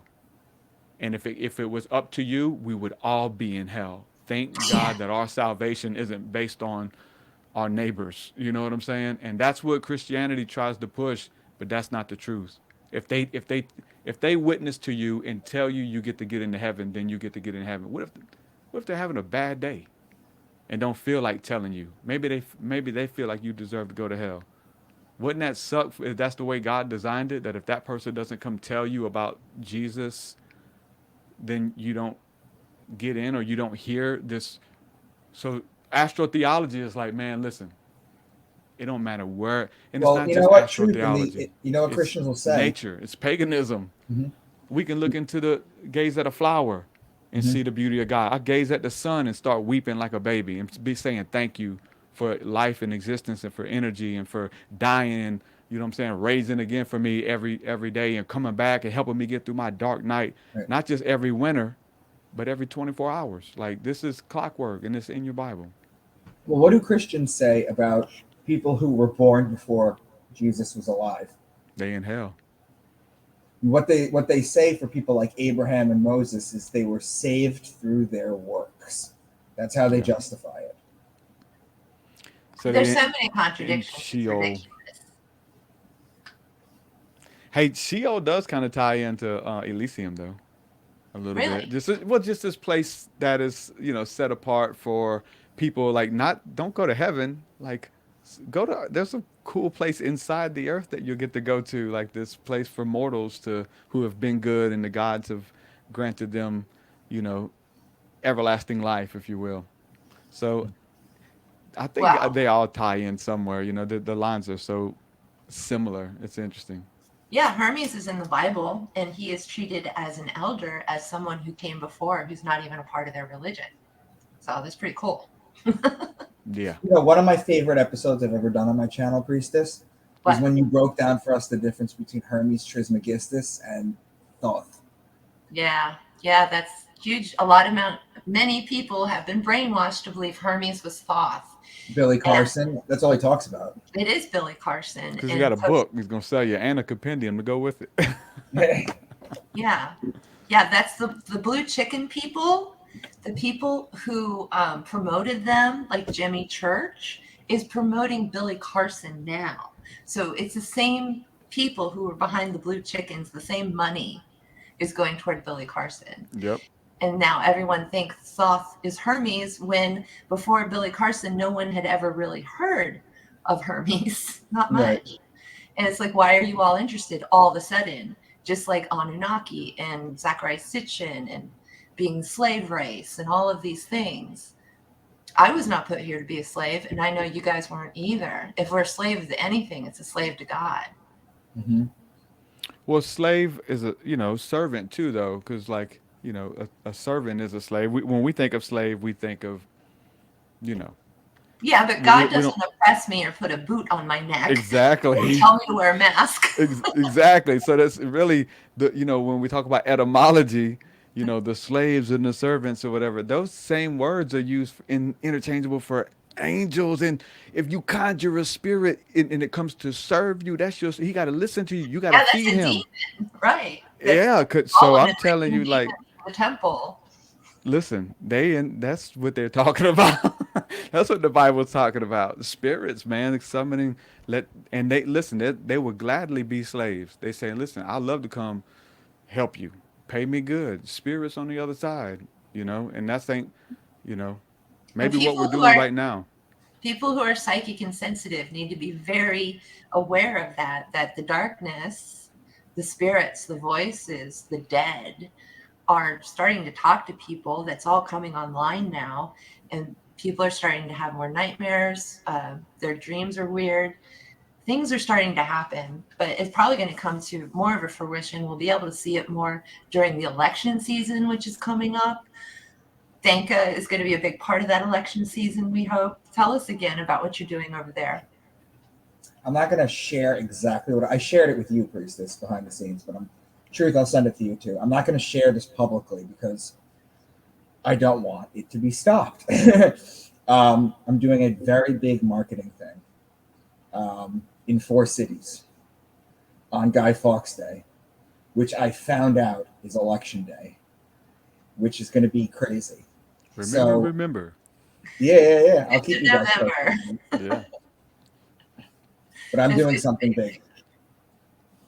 Yeah, we're all looking forward to that, Danka. Truth, what do you have going on in your life right now? Please share. I'm stepping into a new season with my wife, who just went full time with me. She felt released after a major shift and awakening at one of our retreats, and felt released from her job, ministry, passion that she'd been at for 15 years to partner with me and dive deep into the Truth Seeker world of online curriculum and podcasting and music and all this kind of stuff. So that's been fun. Amazing. And that's what we've been, oh my God. Congratulations on about a getting month your in. partner to be your partner. Yeah, partner in other endeavors. She's always supported me and been my partner for sure. But yeah, she's like getting on songs with me and stuff now, and doing interviews and stuff with me. So yeah, so That's fun. going to make things so much easier. It's a totally new dynamic, but it's been amazing so far, and we're just learning. And we have a Seer school. It's just seer.school, and we have community and our hangouts. Kind of like I turned my Patreon into that to be more inclusive, Oh, nice. but really focusing on the curriculum and What's your weekly Patreon? hangouts and all that good stuff. Patreon's patreon.com/truthseeker. Sweet. Patreon is great for creators, you guys. You should really be on there, at least giving $1 a month to everyone you love. Danka and I will be setting up Patreon, won't we, Danka? I'm being told I never wanted to, because I wanted my work to be free for everyone, but I'm going to have to at some point if I'm going to keep doing this. Yeah, we all have some kind of paywall going on at some time, but we always do service for free. So I think it evens out just fine. Oh yeah, you can. I mean, there's a lot of those people in the chat right now would love to be on here asking you questions and just hanging out with you. So doing a once a month. I was actually getting ready to start one for Jordan. When I'd seen how low Jordan was, I was like, man, I'll run it for you. Like, it'll blow up. Like he didn't have anything. He didn't have money like to even eat with. People. It was really bad, you guys. Yeah. I digress. But yeah, start your Patreon. Say what? I'll be your first subscriber. Yes. Patreon for the win. So we are coming up here on the second hour. We have been up for 1:52. And instead of we didn't do the countdown at the beginning. So I'm just going to play it when we leave. We're going to play our countdown, which is a nice little memorial to Jordan Maxwell. Beautiful. So do you guys want to share where everyone can find you, since we're coming up to the end? Sounds great. Go ahead, Truth. Truthseeker.com. Check me out. My website is debunkmywork.com. All my social media is on it. My YouTube channel. There's a way to email me at the bottom. All my videos for Astro-theology are on there. I've decoded 64 books so far, and they're all on the website. That sounds like a hell of a lot of work. You have no idea, but it's fun. I have no idea. I love it. I love it. How did you do it? Were you alone in a room on the floor with some pens? Like physically, how did you do it? I'll explain to you what I figured out. It took me 12 years to get to this point to do it this easily, but I'll tell you what I did. What I took was Ptolemy's list in 150 AD of the 48 constellations. So Ptolemy is spelled with a P? PT. Okay. Yeah. Ptolemy. I took his constellation list from 150 AD. And what I did was, there was only 48 of them. We know there's 88 constellations now. What I did was, I went through the 12 zodiac signs and I looked at the rest of them. And there was about 5 that I used. The Chariot, the Cup, and there's a couple more too. So what I do is I use these keywords and I find them in these ancient holy texts. I'll go chapter by chapter. So one chapter will talk about, I'll have these random words in it. That because I go through the 12 signs of the zodiac. For example, the bull is like bull, calf, cow, ox. Cow is the female bull. So each one of these zodiac signs has keywords that make sense with it. And when you take these keywords and you put them and you look, you understand the keywords and you look through them in these ancient holy texts and you go chapter by chapter, they're there and you highlight them. And when you're done with it, what you do is you put all the scripture verses together and you see which sign is in one. Mm-hmm. And based on that, it forms the most incredible patterns in the heavens. That's amazing. Yeah, I need more visuals. Visuals. Some of us learn that way, but it sounds really cool. Priestess, where are you? Yay. Hi, Mary. So I'm at occultpriestess.com. I'm at Rockfin, where you can subscribe to me and you can see all my work. I put very few things here on YouTube. So rockfin.com/occultpriestess. Please subscribe over there. I really appreciate it. Facebook, Corinne Wilson, and Twitter at Occult Priestess or at occultpriestess@gmail.com. So that's me. I've been working on the internet for about 16 years on YouTube. Mm-hmm. And so I have a lot of content, and I've been a professional psychic for over 30 years now. I just had my 50th birthday, Aquarius. Mm-hmm. So if you would like a tarot reading, I am the best. Weren't you born the same day as Alex Jones? Alex Jones and I are birthday twins, same year, same day, but we're quite different, Alex and I. But I am an expert tarot reader and excellent counselor, so please come see me. Right. So, guys, also, one more thing. If you want to go live stream, if you want to make YouTube videos, if you need someone to help you, I will take small donations to help you get live, get on the air, and get your crap together. So I'm definitely offering that as well. Right. I just feel so good doing this every year, I love it. Don't you? It's so nice. My hope is that eventually, when this grows, we have 49 people in right now. It was peaking at like 60 at one point. Amazing. Yeah. What I'd like to do is have people come in and talk with us and share their stories. Not just in the comments section, but bring them on. Oh, I love that. Yes. Yeah. So maybe we can look into that next. We have a year, but we can look into that. Now, in the future, when we're all rich and prosperous, because we've done such great work, then we can have a convention. And that is when the party starts. Yes, absolutely. Awesome. Guys. I do have this. This is updated with me too. So my book that I put out, Spirit Realm, Angels, Demons, Spirits, and the Sovereignty of God, foreword by Jordan Maxwell, just got hard copies.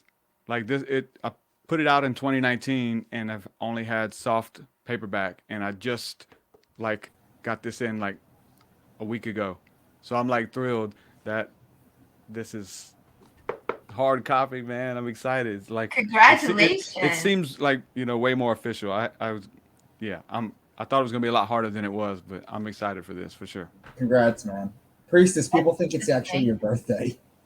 Yeah, so February 11th was my birthday. I turned 50 along with Alex Jones. So, man, True Seeker, did you have to hit a certain number of sales or something for it to get the hardback? Tell me about that. No, I think I just overcomplicated it and thought it was going to be harder than it was to format what was already hard, getting my soft copy. And so you had to change everything and change the I was like, Oh, that's the just too format. much. You had to change They said you got everything. to change the format, and really I didn't. Like I only had to change a little bit, and yeah, it was really easy Sure. once I sat down. You just had to go through it. Mhm. I talked to a friend of mine who got one.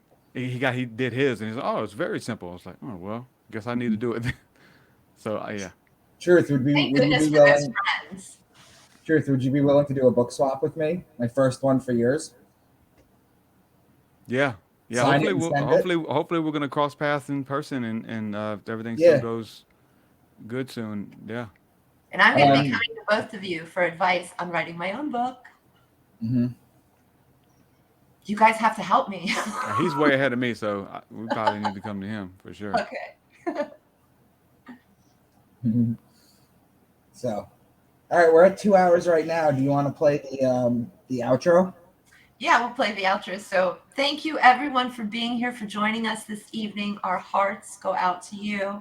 We're all fans of Jordan Maxwell, and we're all smarter than the average bear. And so thank you for being our friend. And please share this stream with others, people you know that love Jordan Maxwell. So any last thoughts, guys? I'm just happy to see you both.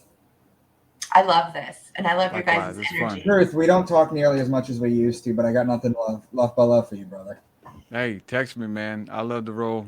I don't have many people I can talk to about this stuff, so especially off record. It's usually on camera, so hit me Right? up anytime. Yeah. Rolling crazy ideas at each other. Yes. Yeah. So another year gone. We love you, Jordan. Thank you for your teachings. Thank you. Thank you, Jordan.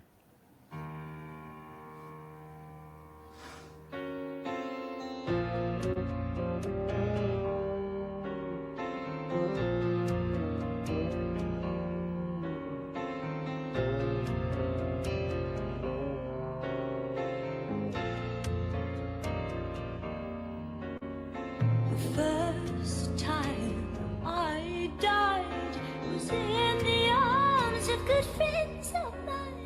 They kissed me with tears. They had been near me for years. Say, why do it now when I won't be around? I'm going out.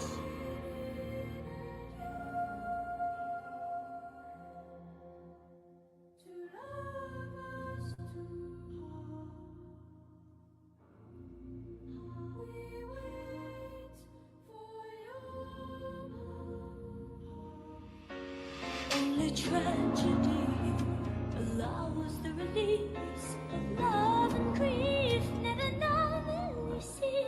I didn't want to let them see me weak. I didn't want to let them see me weak. But I know I've shown that I stand at the gates alone.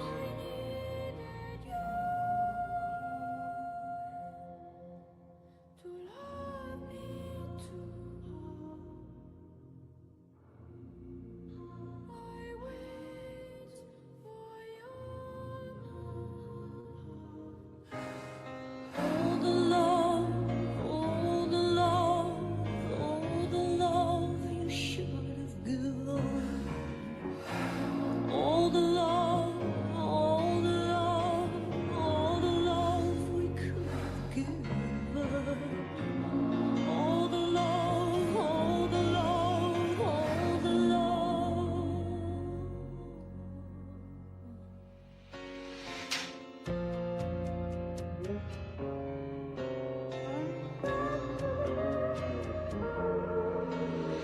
The next time I dedicate my life's work to the friends I make, I give them what they want to hear.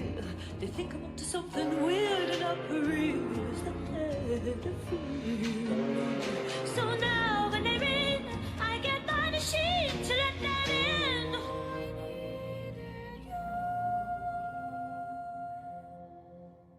To love me too. I wait for your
Good night.